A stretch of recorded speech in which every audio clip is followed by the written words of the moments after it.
we have guest Vanessa Mares on with us. We've only known each other briefly, but I wanted to tell you why. I saw your channel. It popped up on my YouTube feed. I was immediately impressed with it. Your channel description says, "Our minds are captured. Let's break down the influence behind news, politics, and culture." Give me a 30-second elevator pitch on why critical thinking is so important and how that would enhance someone's life. I think right now we're just living at such an unusual, inflammatory time. And I think that right now, more than ever, critical thinking, independent thinking, because as we've seen in our country, people are left or right, and there's just culture wars over so many things. And yeah, and for me, it just that's what I want to promote is critical thinking, independent thinking, and being aware of our bias. We all have a bias, but really fighting that human desire to be tribal. I think the toughest part about that is a lot of the biggest voices in media, both from X to YouTube, they're very steeped in one camp or the other. That was another reason why your channel was a breath of fresh air because you weren't imposing your opinion. When I contacted you, which was Friday the 16th, I think that day, according to vidIQ, you gained 5 subscribers. By the 18th, you had another 75 subscribers. On the 19th, you gained 501 subscribers in one day. And you had Yeah. 2 breakout videos. Congratulations on that. That's amazing. I was shocked. Thank you. You had 2 breakout videos that performed very well back to back. Do you think both of them had a common denominator that made them popular, or do you think they're popular for different reasons? I know that they were really hot topics with everything happening right now with Renee Good in Minnesota. The topic of immigration and ICE and all of that came up. I made those 2 videos on that topic. I was really trying to bring in my lens in terms of the analysis of specific things that I was talking about. I was kind of shocked and surprised that they did that well. And the comments were great because when you're being objective, it's very hard to get hate because you're not cheerleading for one side or the other, Right. just this voice of reasons. I think it comes down to we're all just looking for our tribe. We're all unusual in our own way. And if It's we so can just true. find those people that share some feelings, how did you feel when you suddenly woke up and saw the numbers exploding on your channel? Thank you. I was shocked. I had been reading some of the comments as they were coming through. And then I woke up one day and there was like a ton more comments. And I was like, I don't think I can read all of these, but I did. I kept going throughout the day and reading and seeing what people were saying. And a lot of people had really nice things to say, which was really great. Honestly, to what you were talking about, it speaks to the fact that while the algorithms favor the extremities, I think there's a lot of people that kind of have a hunger for some nuance, that have a hunger for the people in the middle. I think those are the forgotten people. That was what I took away from that. I realized, wow, I think a lot of people are actually hungry for this. You stole my question. Oh, No, that's great. It's brilliant because in preparation for this, the word that kept coming up over and over again was nuance because there's no room for new. It's as far as if you want to go viral. yes. vidIQ, the people from that I'm associated with at Podmatch will tell you, even YouTube has its own creator corner, and all of them are anti-nuance. I Right, do think you have the benefit of talking about current topics, which are always going to help because it's what people are currently searching for, right. being that lone voice in the wilderness. I'm just happy that there's also an audience for your content because that gives me hope. Oh, it's true. Sometimes I've noticed it before too, but just to add to that, sometimes I'll notice when I even feel that my algorithm is trying to push me further in a certain direction. I could just tell by the content that it's feeding me. Well, you may know this already because you're in marketing, you've got experience as a copywriter and a screenwriter. You'll hit a certain point. My channel just recently had a bunch of growth. I was at 200 subscribers for a year and a half. I was doing interviews, Okay. and now I'm at 3,660, but who's counting? Amazing. But Congratulations. there's a reason why, That's and I so did good. some stuff, and Uh, so I got under the hood and did some things. So it didn't happen organically, that's for sure. I right. didn't buy views. I didn't do that. I mean, I sort of did, but anyway, that's another Gosh, I video for didn't know another. you could do that. I Well, didn't know that was a thing. yeah, there's services to do that, but I don't want to spoil it because I have a whole other episode that I'm in the process of filming to explain that. But essentially, without Okay. giving too much away, I ran an ad on my most popular video. Obviously, you did it the right way. You did it organically. So I think that is really fantastic. Now, here's the big question. What are your long-term goals for your channel? I knew that I wanted to find my people. I know those people are out there. There's people that want to not react to everything in a big emotional way. They don't want to be tribal. They actually want information. They want clarity. A big part of it for me was like, I want to find those people. I want to talk to those people. And I also want people that are just curious. And I want to be able to teach them from what I know and from my experience and my knowledge and my education. From there, I just figured, we'll see. I know that I want to grow. I wouldn't say that I have it mapped out completely, but yeah. Well, for the people that check out your channel, they're going to notice that your presentation style is very smooth.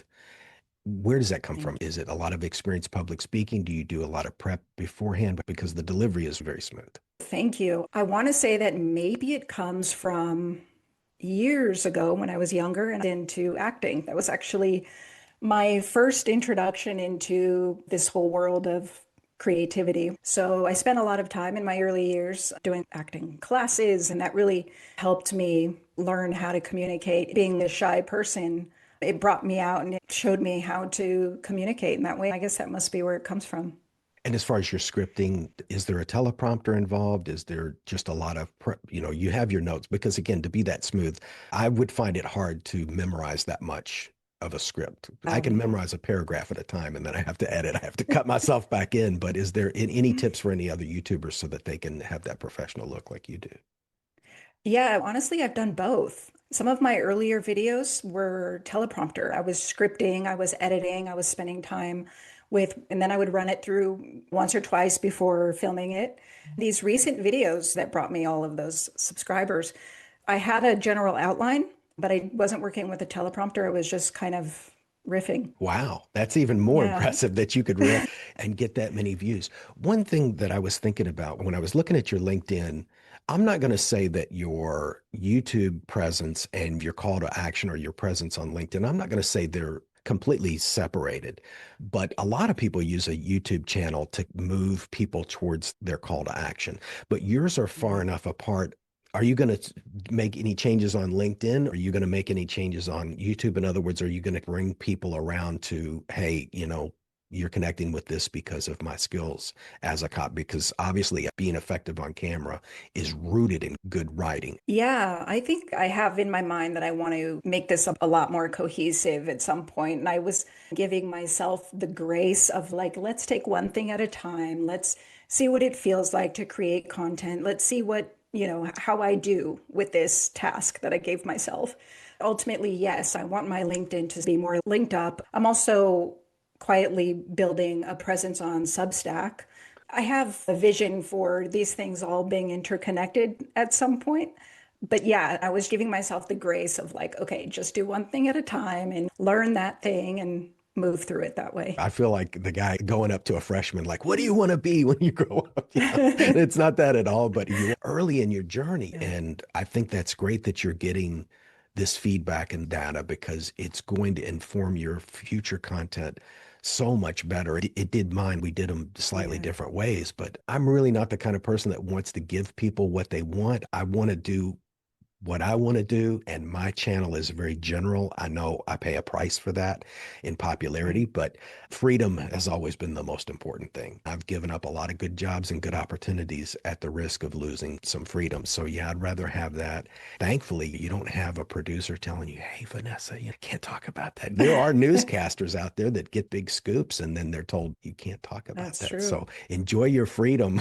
Speaking of freedom, I love having that as well. That was my thing. Like, I want to do this on my terms and see how it goes. But for sure, I get that freedom is really important. Well, do you think there are, and I think of the book by Noam Chomsky, I'm only going to steal the title, but he wrote a book called Necessary Illusions. I think that society is held together in some ways by necessary illusions. I don't like them. I'm the type of person, just tell me the truth. I want to know how it really works. It's okay. Like I can handle it. I don't Right. want to be told a story. I don't like when Chat GPT gives me, oh, I think that's a great idea, Robert. No, I don't want to hear that. Yeah. I want to know what's really going on. When I was that last generation that was told go to college and things will be fine. Well, no, that broke down right when I was going to college. I'm a business management graduate of the University of Louisville. A year or two after I graduated, which I went back in my 30s, but they actually dropped that program a year or two after I graduated because they couldn't Oh, place their wow. graduates. They had been taking Wow. money for decades for a program. So Right. anyway, that whole necessary illusion broke down. Right. But if we were really told the truth, like on YouTube, if in most situations, I think if people were told up front how much work or money it takes to get whatever it is you want in life, I don't think people would run for it. That's why there's this popularity of the message like, you can lose Yeah. weight and eat pizza. So, how do you balance? And here's the question: how Oh, can that's you okay. stay motivated and know the truth at the same time? Because I mean, I still am able to maintain, but it's not easy. How do you deal with not having to be pleasantly drawn in by these necessary illusions, stay motivated, and yet still be exposed to the truth of what's going on? Yeah. I mean, I guess by that, you mean also to not be discouraged. Maybe That's right. everyone is different and everyone's going to handle it differently. It starts with knowing yourself, knowing your own capacity, and working with how you hold information. For me personally, and this is what I hope my viewers will also feel and desire, is like awareness. I want to at least be aware of what's happening, and I want to be able to read it and pick it apart and say, oh, okay, I see what they did there. I get that. But it doesn't mean that it's all necessarily deceptive or bad or malicious. Sometimes it just is. I think just kind of having that practice of being able to hold space for all of it. Does that make sense? The best description I've ever heard was something called the Stockdale paradox. Admiral Yeah. Stockdale ran for vice president with Ross Perot. He was a POW for a long time, and a lot of the people didn't survive where he was at, and he survived. And they said, how did you Oh, do it? He said, well, I wasn't an optimist. And he said the optimists were the first to go because they thought we'll be out by Christmas, and then Christmas would come and go, and they weren't free and they couldn't handle it, and they passed on. He said to be a realist and know that you still have to endure and get through it and that there's going to be an end at some point. He said, if you can embrace the reality of the situation and have a long-term vision of how to get through it, that's how you survive. He had this really tough mentality. And the Stockdale paradox was talked a lot more 10 or 20 years ago when he was still out and talking, sometimes embracing the harsh reality and realizing that you do have this stone in front of you, but every day you can chip away at it. Speaking of chipping right. away, you're doing a lot of different topics. Is there a singular message you want your audience to get from your channel in general? I think it's a little bit of what you were talking about, which is if I want them to get a message to understand and learn a little bit about themselves too.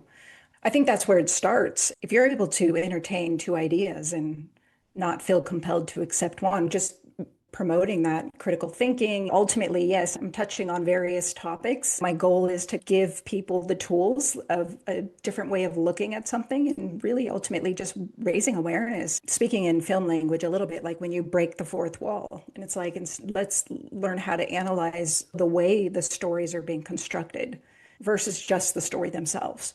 It does Right. remind me of one of your videos where you talked about the language that media uses when they don't like somebody. Let's go back to something that's not as politically sensitive. Let me go back in time because that does soften it a little bit. But when Right. the religious people that followed David Koresh in Waco, they called where he lived a compound and they called Okay. his organization a cult. When the Right. media uses those words, you can tell very quickly what side they're on because my background, I'm an investigator. So the use of language is very important. People use certain language. And I know that I'm trying to be massaged by the message in a certain way if the characters in a story are being described in a particular way. And I think you did Right. a really great job. Recap Thank that you. briefly for us. Of course, we want them to go to the channel and watch it, but I think that was a Yeah. Are brilliant. you talking about a specific video that I did? I think you were talking about how people get demonized by the language that the media uses when they tell a story.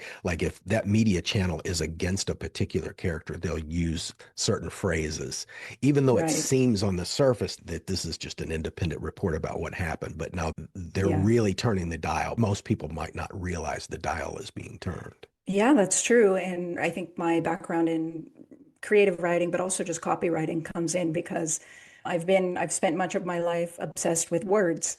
I take them seriously and I do think they're powerful.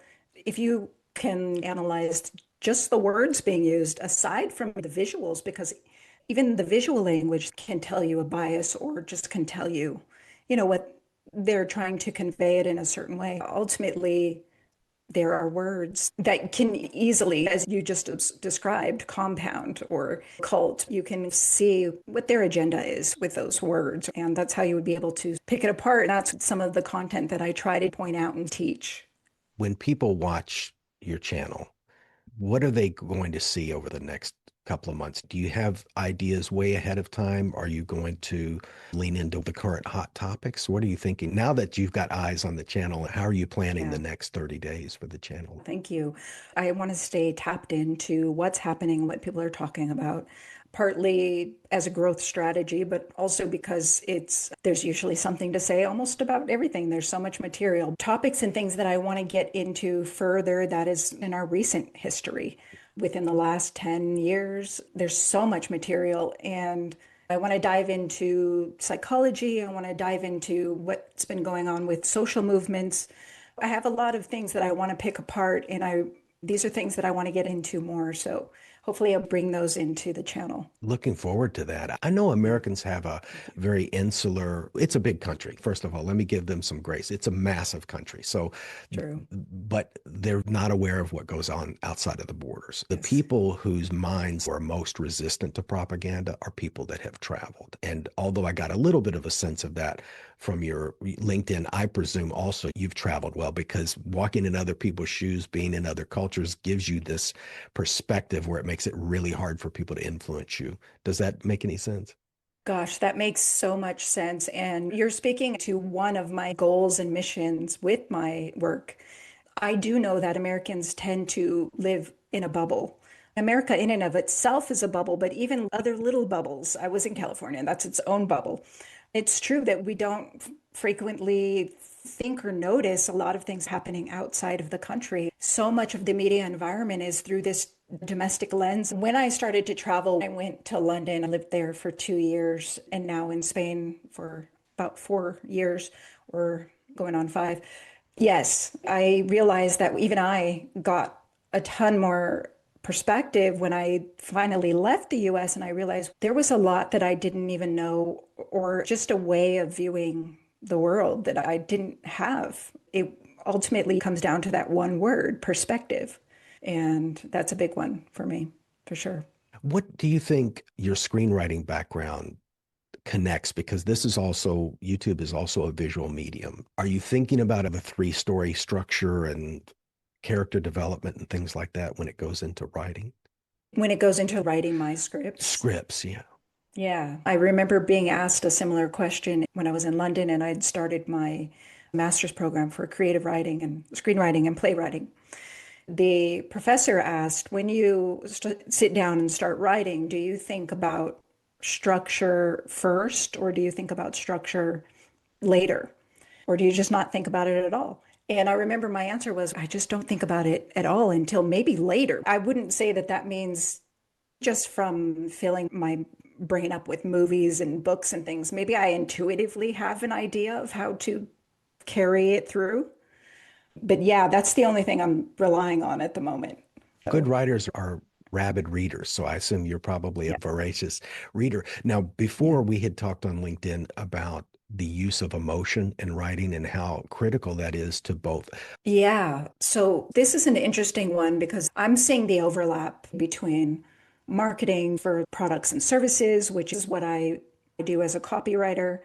But I see those same sort of techniques and strategy used over here on like the political side or the social movements and things like that. And I can't not see it. I talk about it sometimes, and I've done some videos on it, and I'll probably do more. Ultimately, when you're marketing a product, you're getting down to these really base level primal Mhm. desires that we all have, fears that we have, wanting to be accepted, belonging, all of these things that we infuse into our copy to make an impact, create a conversion when we're using it in copywriting to sell a product. This then transfers into social influence and into our culture. For me, I can't see a difference in a way. The line is so blurred between all of these things. This has been part of the thing that I wanted to talk about on my channel, being able to see how once you understand what copy is supposed to do in marketing, you can see it, how it works and is working in other places. You start to Speaking see of that, this, and you start to realize you're in a puppet show and you start to see the strings. And when you see the strings, yeah, you can't unsee them. Years ago, I was involved with a roofing company and I was on hundreds of roofs. I still to this day notice bad roofs. I'll notice a piece missing. And now as a YouTuber, I watch other people's YouTube channel and I'm like, their intro is too long. The audience is going to drop. Once you know, right, you can't unknow. And the more you yeah, know, the more strings you see. And you're absolutely right. The principles of marketing, the principles of propaganda, they're exactly the same. And right, what's effective in propaganda is the same thing that's effective in marketing. Marketing is really just propaganda for a company. If you want to sell a right, war, you got to sell the bad. So you're back in that screenwriter, they're horrible and we have to dehumanize them because we can't, if we can remove the thought that they love their kids, then it's over. right. Well, thank you so much. I want to be respectful for your time, Vanessa. Now, your YouTube channel is Vanessa Mares. Are you planning to I, put a different show name down? I don't know yet. So yeah, I'm You not still sure have yet, time to but figure all of that out. I've got some time. I'm trying to figure out the branding of it all, but I wanted to give myself grace to go step by step. We'll see. I think it'll come together and it's starting to come together even more now, which is exciting. Yeah, a lot of fast, rapid growth. Did I leave Yeah. anything out? Anything that you wanted to cover before we go? I think that was really great. I really enjoyed that, Robert. Thank you. Thank you so much for coming on. I'll end the stream, but we'll continue on Zoom.